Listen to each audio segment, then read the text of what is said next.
Halo, salam jumpa pemirsa. Anda kembali menyaksikan Agropolita News hari ini dan serangkaian informasi menarik seputar Malang Raya telah kami siapkan untuk Anda selama 60 menit ke depan. Bersama saya Septian Wilson, inilah Agropolita News selengkapnya.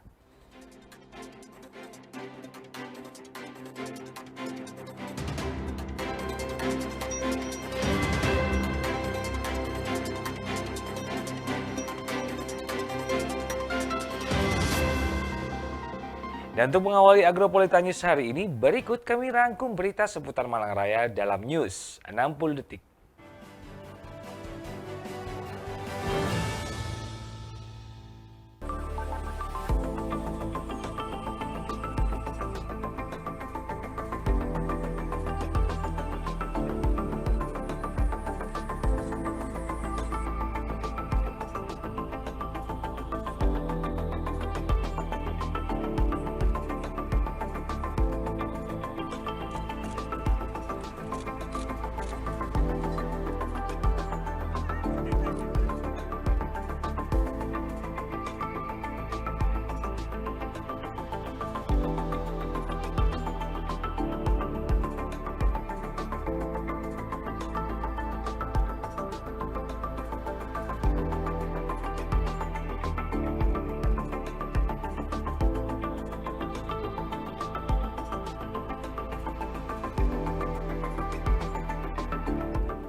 Ya, sebuah prestasi yang diungkap oleh Polres Bondowoso karena baru pertama kali ini Polres Bondowoso mengungkap kasus tindak pidana perdagangan orang.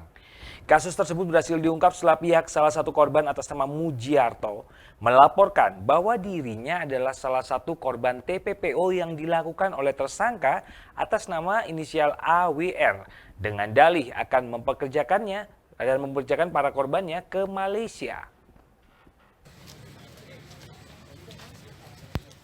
Sebuah prestasi yang diungkap Polres Bondowoso karena baru pertama ini Polres Bondowoso mengungkap kasus tindak pidana perdagangan orang. Kasus tersebut berhasil diungkap setelah pihak salah satu korban atas nama Mujiarto melaporkan bahwa dirinya adalah salah satu korban TPPO yang dilakukan oleh tersangka atas nama inisial AWR dengan dalih akan mempekerjakan para korbannya ke Malaysia.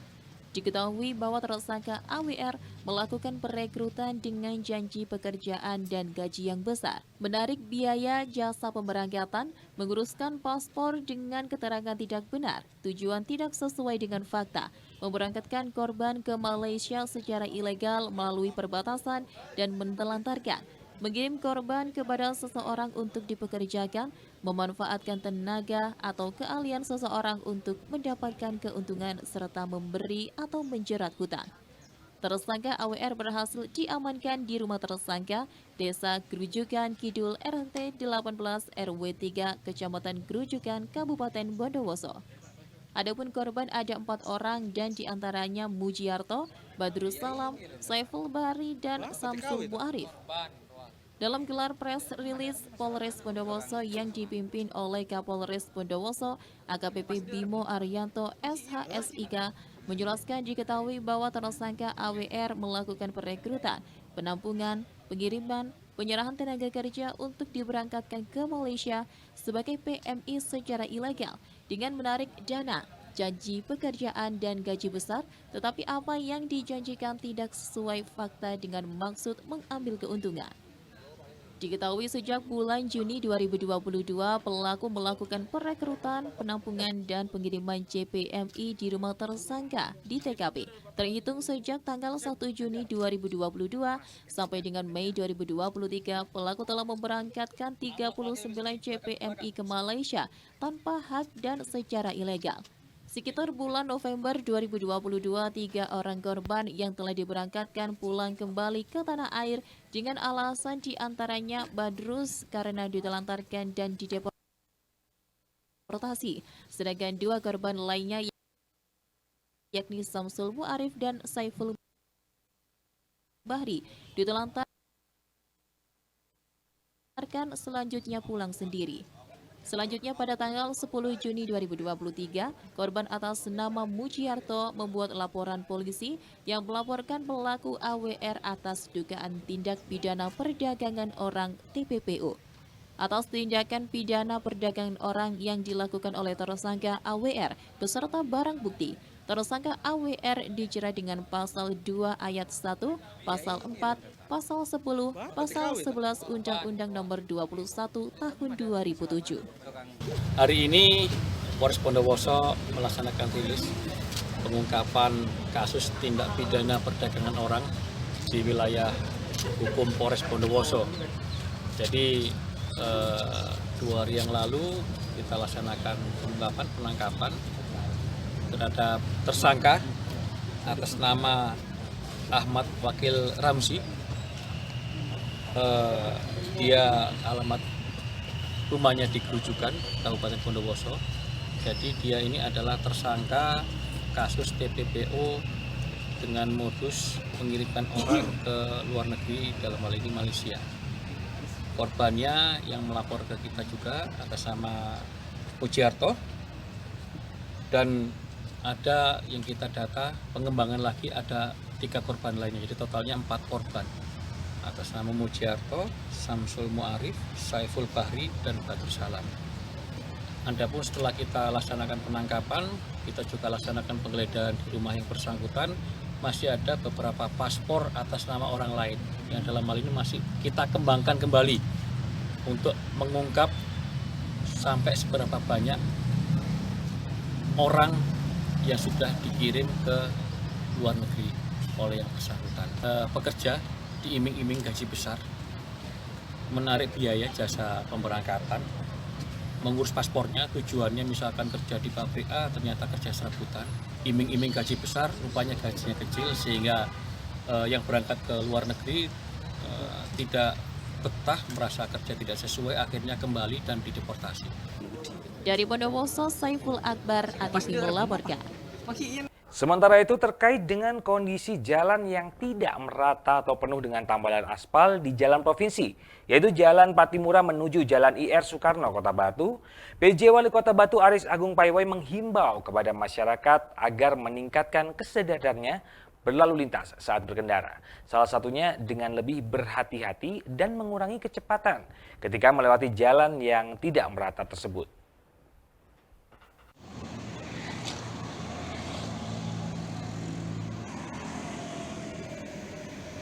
Terkait dengan kondisi jalan yang tak merata atau penuh tambalan aspal di jalan provinsi, yaitu Jalan Patimura menuju Jalan Insinyur Soekarno Kota Batu, PJ Wali Kota Batu Aris Agung Paiwai menghimbau kepada masyarakat agar meningkatkan kesadarannya berlalu lintas saat berkendara.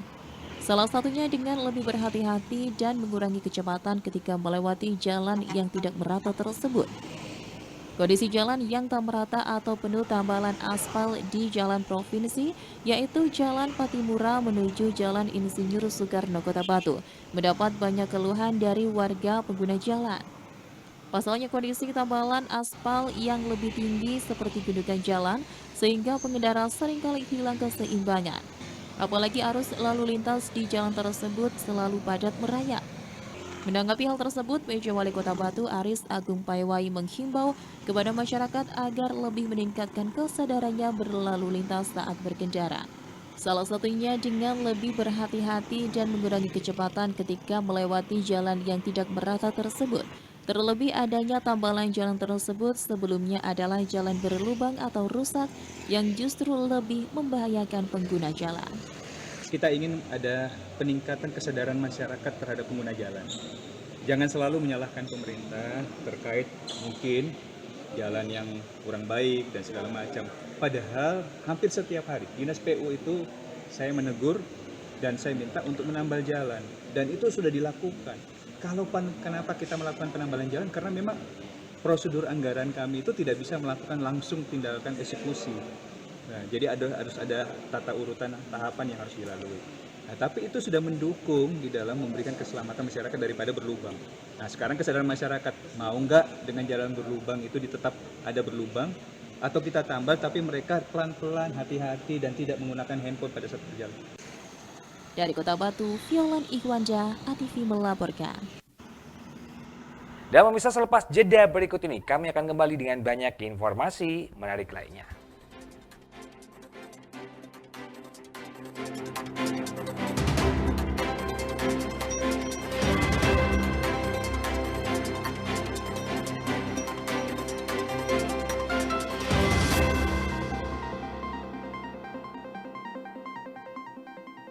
Definisi netralitas. Bebas konflik kepentingan, tidak memihak, bebas intervensi, objektif, bebas pengaruh, adil. Jaga netralitas ASN dalam pemilu 2024. Iklan layanan ini dipersembahkan oleh Jaga stunting itu penting. Stunting, gangguan tumbuh kembang pada anak akibat kekurangan gizi kronis dan infeksi berulang sehingga tinggi badannya berada di bawah standar. Ciri-ciri stunting pada anak.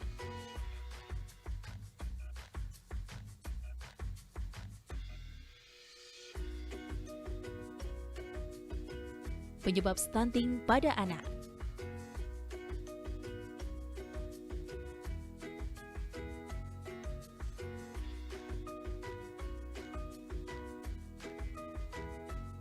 Cara mencegah stunting.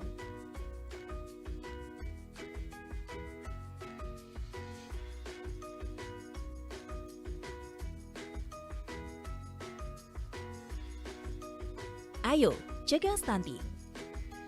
Iklan layanan ini dipersembahkan oleh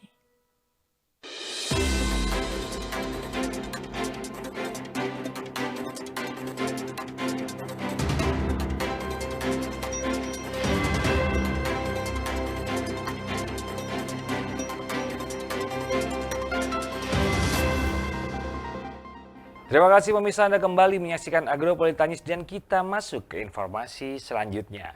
Sebagai upaya untuk meningkatkan kesejahteraan masyarakat kabupaten dan kota, pemerintah Provinsi Jawa Timur semakin giat untuk mengembangkan sektor pertanian dan lingkungan dengan mengadopsi konsep kawasan pedesaan agroforestry.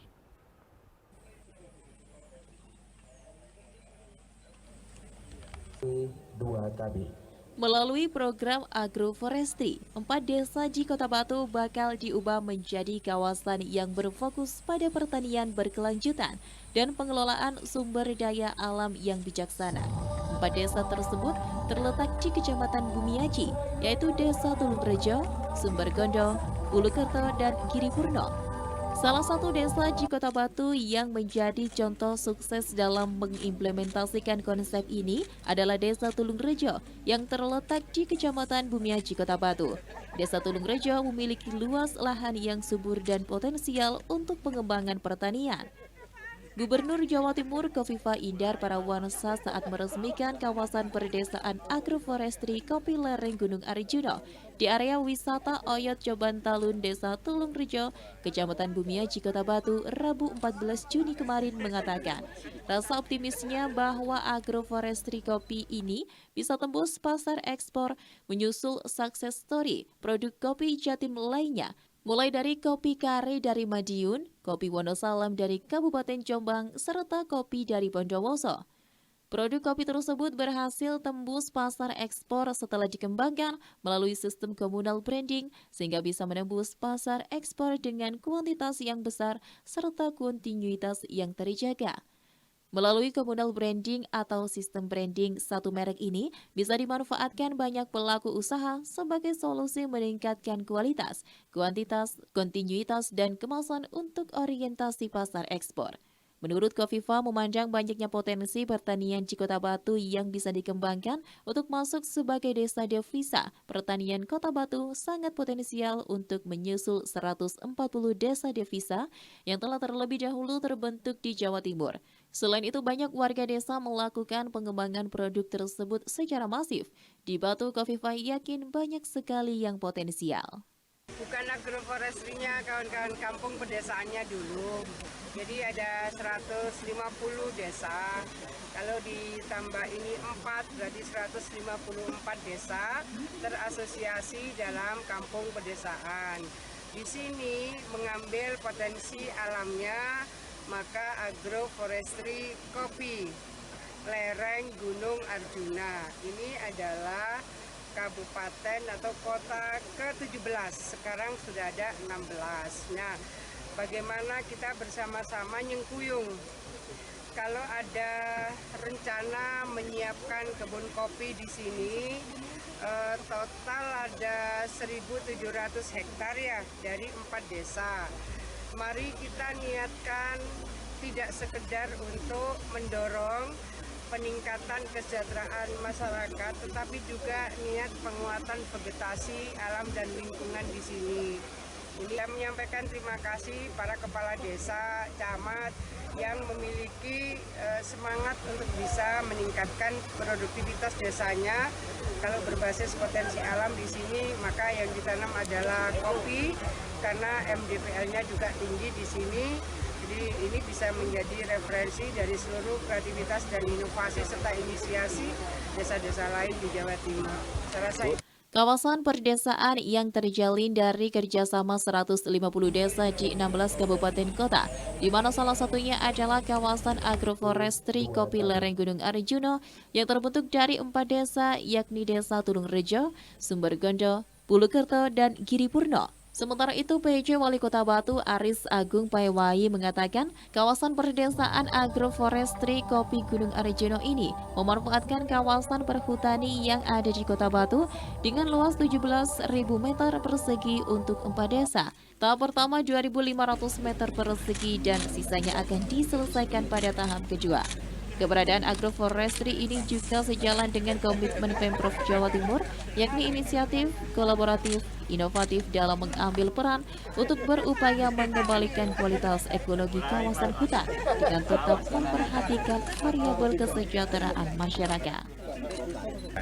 Sementara ini tahap pertama pengembangannya memang belum besar, tapi ada 2 petani yang sudah siap untuk mengolah 2,5 hektar. Selebihnya ada 4 daerah tadi wilayah, yaitu yang kita kembangkan nanti di tahap berikutnya karena kita perlu dana dan juga perlu pengembangan kerjasama. Nah, insya Allah ini penguatan di sektor hortikultura tidak lagi di gunung, di lereng gunung supaya tidak ada erosi nanti ke depan. Maka kita manfaatkan ini dengan tanaman kopi. Tapi Purtani tadi bilang ada tanaman-tanaman lain yang bisa menguatkan supaya hampir sama dengan kopi jenisnya. Gitu. Pak, tadi berapa desa nanti, Pak? Mungkin segala macam. Berapa desa nanti Pak yang jadi 4 sasaran? desa sementara akan mengambil hasil produksi dari petani kita yang ada di lahan perhutani. Jadi perhutani kita yang akan bantu, termasuk pemerintah kota yang langsung ada pasarnya. Jadi jangan khawatir, tapi memang jangka waktunya kan 2 tahun untuk sampai panen. Nah, ini yang kita harapkan 2 tahun ini ada pembangkit ekonomi masyarakat petani yang kita nanti bantu. Jadi ada subsidinya dari kita. Sementara pengembangan kopi di desa percontohan di Kota Batu yaitu Desa Tulung Rejo. Menurut Kepala Desa setempat, Desa Tulung Rejo sejak zaman dahulu merupakan bagian dari sentra produksi kopi. Hal ini terbukti di Desa Tulung Rejo muncul nama-nama area pertanian dengan istilah kebun kopi dan kebun jeruk. Dengan melalui program agroforestry, Desa Tulung Rejo saat ini mendapatkan 600 hektar hutan sosial. Lahan tersebut bakal dikembangkan untuk meningkatkan kesejahteraan dari pertanian kopi Arabica. Kalau pengembangan kopi sendiri dari awal zaman Belanda itu kan memang sini kan sentra kopi. Ada terbukti lahanan kami ada istilah kebun kopi, kebun jeruk itu memang ada. Sebab itu dari kami mendapat 600 hektar hutan sosial ini, nanti kami akan mengoptimalkan untuk tanaman kopi yang berbasis Arabica ini. kalau pengelolaannya kan sudah digarap sama pesanggem-pesanggem itu. Tentunya kalau tidak ada brand seperti arahan Bu Gubernur nanti kan nggak bisa kita ke arah ekspor atau ke pasar yang lebih maju. Saya yakin perekonomian ini akan bangkit karena dengan ditambahnya program yang jelas, tentunya di sini kami sebagai pemerintah desa juga akan menganggarkan peningkatan SDM, baik itu pengelolaan dan pemasaran hasil produksi itu sendiri.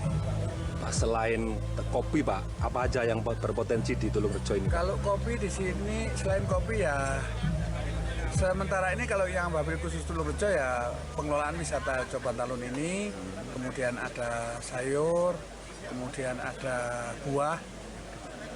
Kepala Desa Tulungrejo berharap untuk pemerintahan daerah dalam hal ini Kota Batu dan pemerintah Provinsi Jawa Timur mendukung penuh program-program yang telah dicanangkan oleh pemerintah pusat.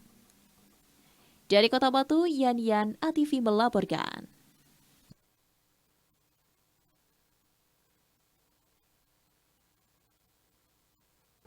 Saudara, Percanesia merupakan brand yang dimiliki oleh pelaku UMKM yang bergerak di bidang seni kriya kain.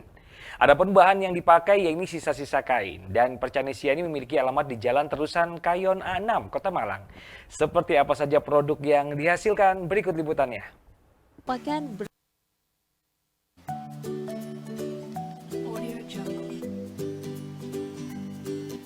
Percanesia merupakan brand yang dimiliki oleh pelaku UMKM yang bergerak di bidang seni kriya kain.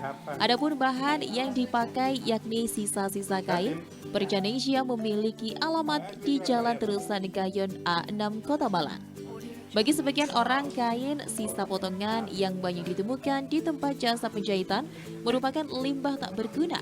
Namun potongan kain sisa di tangan seorang wanita bernama Reini yang berada di Jalan Terusan Kayon A6 Kota Malang ini mampu disulap menjadi sebuah benda bernilai dan sangat menarik.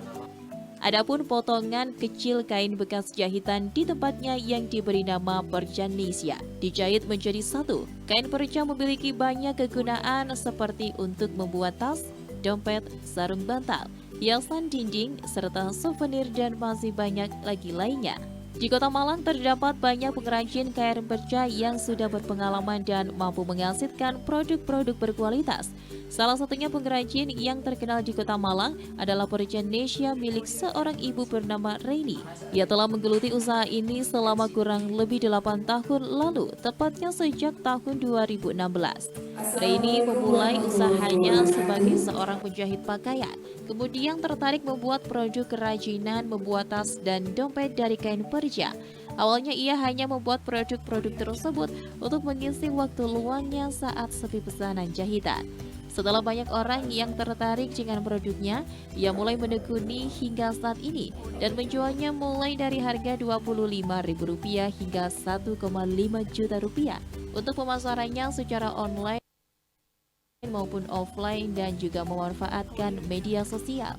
Produk-produk buatan Percanesia miliknya memiliki ciri khas yang unik dan menarik. Ia sering menggunakan kain perca dengan motif-motif yang beragam, seperti bunga, pemandangan, polkadot, dan garis-garis. Selain itu, ia juga sering mengkombinasikan beberapa warna yang kontras, sehingga membuat produknya semakin menarik.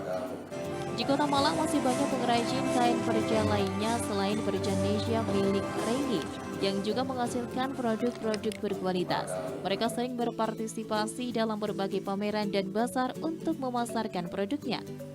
Dalam menghasilkan produk kain perca, pengrajin di Kota Malang mengutamakan kualitas dan keunikan produknya dengan ciri khas masing-masing. Mereka sering melakukan inovasi dan eksperimen dengan bahan-bahan baru untuk menciptakan produk yang semakin menarik. Kain perca Percanesia memang bukan bahan yang baru. Namun pengrajin di Kota Malang ini mampu menghasilkan produk-produk yang unik dan berkualitas dari bahan sisa yang ia dapatkan dari pengusaha garmen serta Dengan semakin banyaknya pengrajin kain perca di Kota Malang, diharapkan produk-produk lokal semakin dikenal dan diminati oleh masyarakat luas. Seperti halnya produk perca Indonesia mampu menembus pasar di luar negeri seperti Sydney dan kota di Jawa Timur serta beberapa kota lainnya. Hingga saat ini ia berupaya untuk meningkatkan produknya meski terkendala soal desain yang dirasa masih perlu terus belajar banyak. Ia bertekad untuk mewujudkan misi dan visinya, yakni mengurangi limbah industri kain yang dihasilkan oleh pengusaha garmen di Kota Malang, serta berkeinginan untuk menciptakan lapangan kerja di wilayahnya. Dari Kota Malang, Saiful Akbar, ATV melaporkan. Saya menekuni kerajinan perca sejak tahun 2016. Sebelumnya saya adalah penjahit pakaian. Karena banyak perca yang tersisa dari jahitan pakaian yang saya kerjakan, lalu saya timbul ide untuk mengelola sisa-sisa kain perca tersebut. Kemudian saya ternyata lebih tertarik untuk menekuni dunia perca dan banyak juga peminat dari kerajinan perca yang saya buat. Jadi saya fokus sejak tahun 2016 untuk mengelola kerajinan perca. Produk-produk yang saya hasilkan itu berupa tas, dompet, home decor. Home decor itu terdiri dari sarung bantal kursi, taplak, dan hiasan dinding. Kerajinan perca ini saya pelajari dari mengikuti banyak pelatihan dan mengikuti banyak workshop, dan juga belajar dari orang-orang yang sudah terjun lebih dahulu di dunia kerajinan perca ini. Kesulitan pada awal belajar adalah yang paling pertama itu membuat desain dan juga memadupadankan kain perca yang ada, karena warna-warna kain perca yang didapatkan itu tidak selalu sesuai dengan keinginan. Jadi disitulah letak tantangannya. Saya harus belajar memadukan kain perca yang berbagai macam warna dan berbagai macam motif dan juga berbagai macam ukuran yang tersedia, sehingga bisa saya kelola menjadi sebuah kerajinan yang bernilai ekonomi tinggi. Dari Kota Malang, Saiful Akbar, ATV melaporkan. Pemirsa, selepas jeda berikut ini masih akan ada beberapa informasi menarik yang patut untuk Anda simak.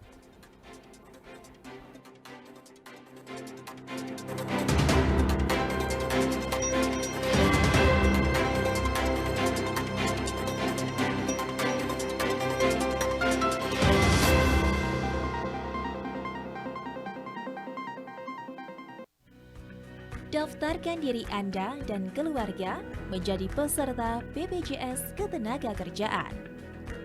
Iuran rutin per bulan. Manfaat dari BPJS Ketenagakerjaan sesuai peraturan pemerintah yaitu 1. Mendapatkan pengobatan dengan perawatan tanpa batas sesuai indikasi medis. 2. Santunan kematian sebesar 70 juta rupiah dengan ketentuan meninggal dunia karena kecelakaan kerja. 3. Santunan kematian sebesar 42 juta rupiah dengan ketentuan meninggal dunia bukan karena kecelakaan kerja. 4. Beasiswa sebesar 174 juta rupiah dengan ketentuan minimal kepesertaan 3 tahun untuk 2 orang anak ahli waris. 5. Tabungan sebesar Rp240.000, iuran dibayar selama 1 tahun penuh. Informasi lebih lanjut. Kerja keras bebas cemas bersama BPJS Ketenagakerjaan. Iklan layanan ini dipersembahkan oleh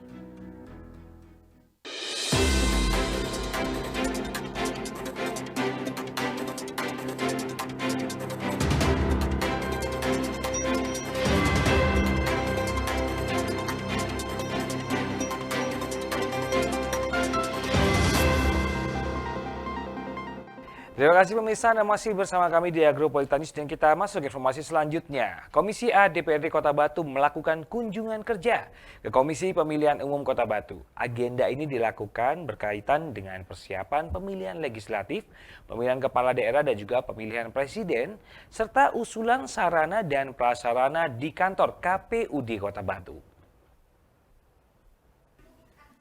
Komisi A DPRD Kota Batu melakukan kunjungan kerja ke Komisi Pemilihan Umum Kota Batu Agenda ini dilakukan berkaitan dengan persiapan pemilihan legislatif, pemilihan kepala daerah, dan pemilihan presiden, serta usulan sarana dan prasarana di kantor KPU di Kota Batu.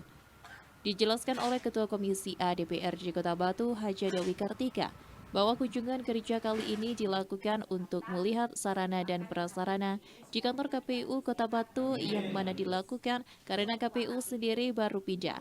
Haja Dewi Kartika sendiri juga menyebutkan bahwa sebelumnya Komisi A sendiri telah membantu dalam hal mengawal terrealisasinya anggaran untuk pembuatan gedung arsip dan suplai yang dibutuhkan KPU di Kota Batu. Ketua Komisi A juga bersyukur bahwa di tahun 2023 pembangunan gudang arsip dan suplai untuk KPU di Kota Batu sudah dapat terrealisasi. Melihat sarana dan prasarana di kantor KPU Kota Batu, karena ini kan memang baru pindah. Kita kemarin membantu teman-teman di KPU mengawal terrealisasinya anggaran untuk membuat ini kita ini gudang arsip, dan alhamdulillah tahun 2023 sudah bisa terrealisasi di belakang kita. Dari Kota Batu, Abraham Patrika, ATV melaporkan. Masih dari informasi yang sama, selain untuk melihat sarana prasarana pendukung penyimpanan kearsipan dan logistik untuk Komisi Pemilihan Umum Daerah Kota Batu, Komisi A dalam kunjungan kerja kali ini juga menyampaikan terkait dengan kajian dari KPU Kota Batu.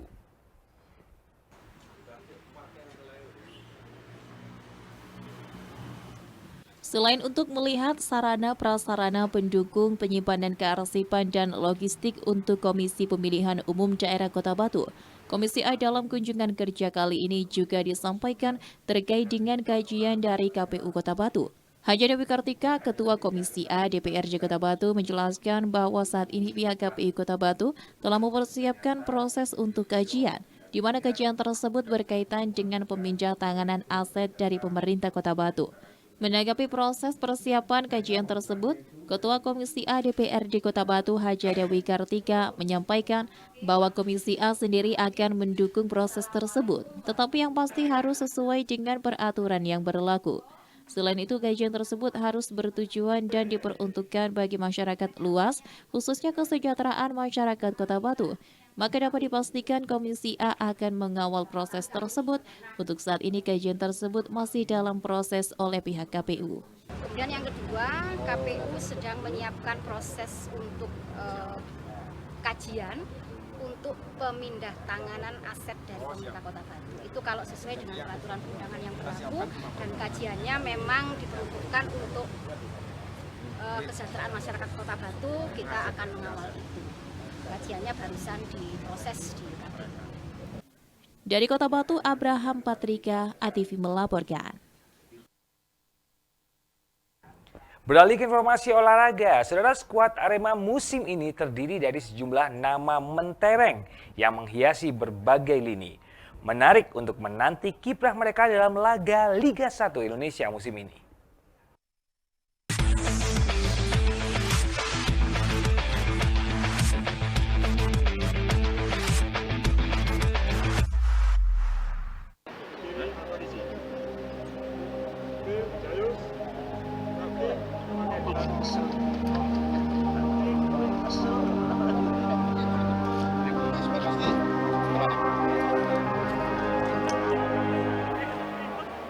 Skuad Arema musim ini terdiri dari sejumlah nama mentereng menghiasi berbagai lini. Menarik untuk menanti kiprah mereka dalam laga Liga 1 Indonesia musim ini. Sejumlah nama baru mengisi skuad Arema musim ini, sebut saja Icaka Diarra, Andre Zanga, Gustavo Almeida, dan Charles Lokolingoy yang menjadi langganan di timnas negara masing-masing. Nama lengkap seperti Ginanjar Wahyu, Ahmad Maulana, Evan Dimas, John Alfarizi, Kusyada Hariyudo, Muhammad Rafli, dan Dedik Setiawan juga merupakan langganan timnas Indonesia. Hal ini juga akan menambah persaingan di dalam skuad inti Arema musim ini. Hal ini penting untuk memelihara jiwa kompetitif dalam skuad, sehingga menjadi motivasi pemain untuk bertambah kompetensi diri. Ya. Yang jelas ini kan lebih di atas rata-rata, berarti budget ya lebih kan. Ya kan. Sebenarnya musim lalu tim Ya pastinya, ya kan. Jangan lihat mahalnya kan gitu ya. Kualitasnya apa mas? Wah, nggak enak lah mas kalau disebutkan gitu mas. Ya kan, kan sampai bisa ngira-ngira sendiri lah. Mereka timnas semua kan gitu kan. Mereka timnas semua. Apa karena bocoran regulasi dari 51 itu nanti kan kita maksimalkan untuk pemain asing. Pemain lokal ya otomatis harus bersaing juga kan gitu toh. Karena pemain lokal kan sekarang ini semuanya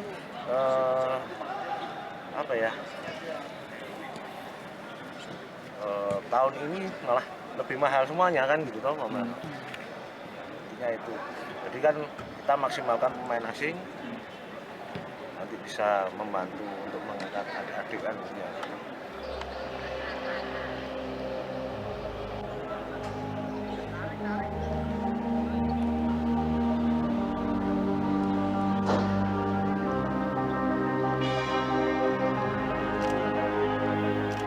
Singoedan tengah gencar mendatangkan sejumlah pemain berkualitas dalam merombak komposisi tim.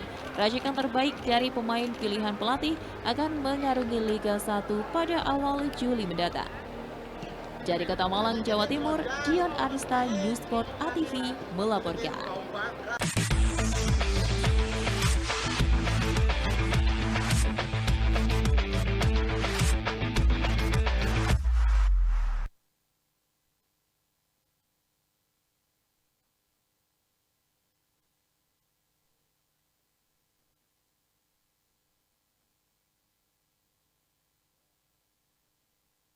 Dan berikut pemirsa kami akan informasikan untuk Anda perakiraan cuaca untuk esok hari dari BMKG, Stasiun Klimatologi Kelas 2 Malang. Dan perakiraan cuaca yang akan Anda saksikan sekaligus mengakhiri perjumpaan kita di Agropolitics hari ini. Mewakili segenap kru yang bertugas, saya Septian Wilson mengucapkan terima kasih dan sampai jumpa.